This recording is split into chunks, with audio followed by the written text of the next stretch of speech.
Higgsfield AI is now inside Blender. And in this video, we're going to take a look at what this new integration can actually do. From building an entire 3D scene with AI, to generating 3D models, animations, camera movements, images, and even videos, all directly from Blender. So, let's see how it works.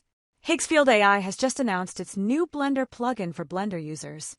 To get started, first open the official Higgsfield website and go to the plugin section. Here, you'll find the Higgsfield Blender plugin. Click Download.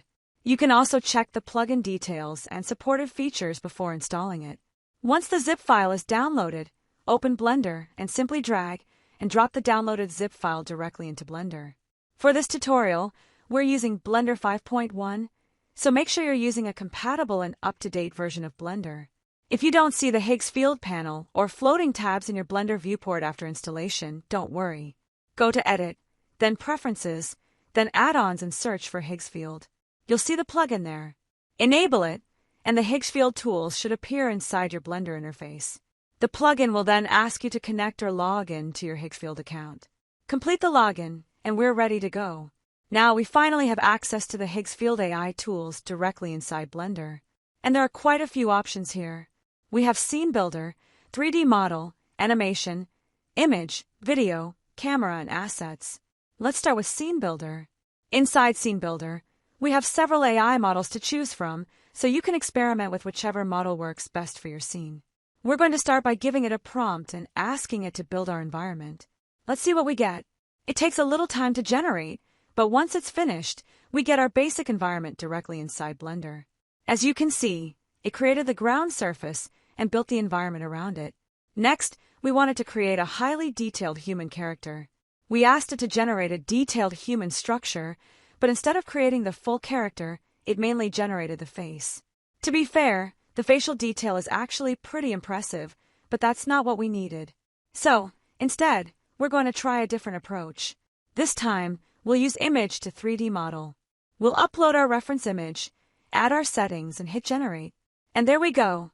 Now we have our 3D character inside Blender.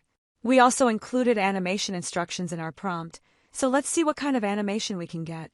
And this is the result. It already took some time to generate, but honestly, the result is pretty impressive. This is where the workflow gets interesting, because we're not just creating static 3D assets. We're actually turning them into animated elements inside our Blender scene.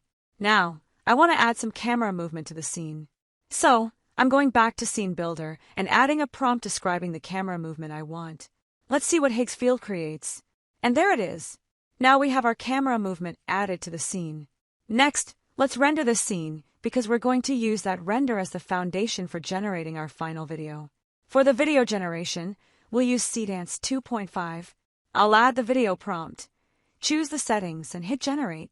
And the interesting part is that we can also see the generated result directly through our Higgsfield account. And finally, here's the result. Now, obviously, AI can't create everything perfectly on its own. And that's okay. The important thing is to remember that you are the director. AI is the tool.